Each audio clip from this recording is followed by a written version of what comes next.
I think I just want to quickly trace through the trend artificial intelligence and now it has led us to where we are. It's also, my growing up journey.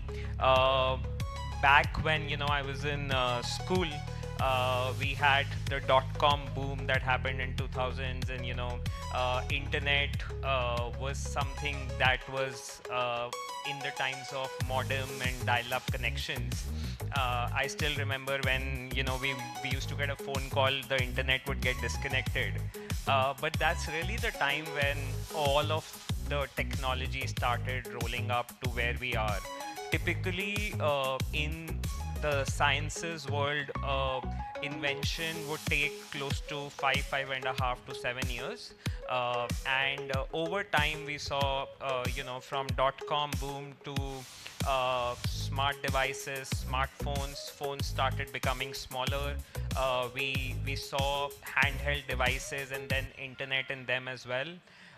With that, we also saw networking really speeding up, and we saw connected devices as a concept.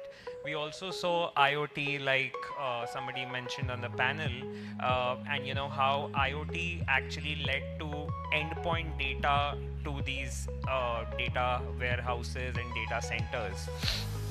And I think when I was in college doing my bachelor's, we studied operating systems and networking as a subject, and at that point in time, we were really speed. That's the time when 3G really came in, and as a country, we were a little late to the 3G era. When I went to masters, and when I did my masters, we studied artificial intelligence, but it was called machine learning back then.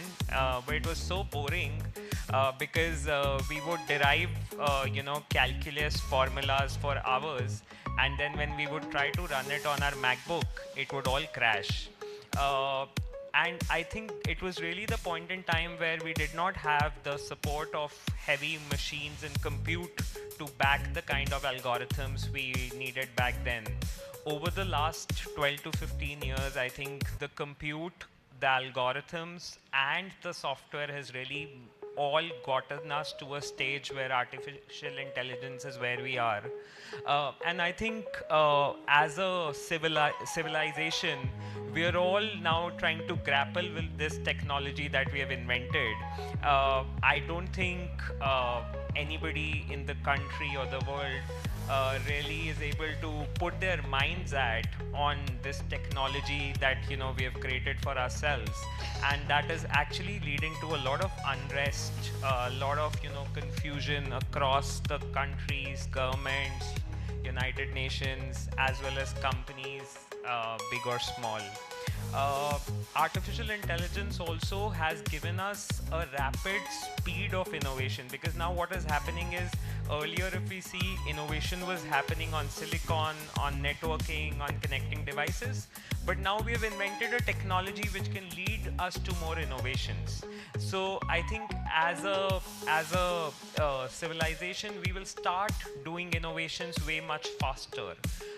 What that leads us to is understanding that if we are innovating, where innovation was now happening at 5.5 to 7 years timeline, now we will be innovating, like Sir said, every 3 months there is a new technology, there is a new change in the trends.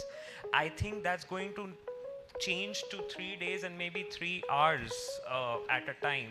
And there obviously, has been technologies which have been frozen for the sake of cybersecurity and for the sake of, us as a human civilization. I want to quickly mention the Anthropic new LLM Mythos, which was just launched last month.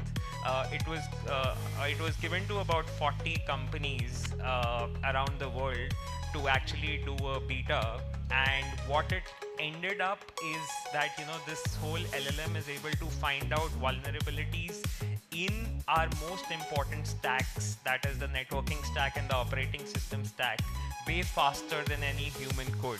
Our finance minister and our prime minister had also raised concerns on launching this into India, and ministers and key stakeholders all over the world are meeting next month to actually figure out how do we install and launch this technology to the race. So I think we are all sitting at a time where we will linger on this confusion for all of us. Where do we go next? But overall, I think the pace of innovation is way faster. As people in the industry, I think we all have to keep up to the trends and really match up, how the world is looking at us. Divya mentioned that security is something that is of pivotal importance now, and that's also because this technology, this innovation is also given into the hands of the wrong guys, our terrorists, our cybercrime, people, young boys in their dorm rooms trying to earn quick money. And today AI has also leveled all of us. Today, somebody who did masters in the US is no different from somebody who's, a college or a school grad. In fact, this is the first time in 50 years that high schoolers are getting paid more and are employed more than people who are passing out from college. So I think AI is really a technology which will level all of us out. And I think as in terms of trends, we should all, be a bridge to what is really happening and what the world is expecting us.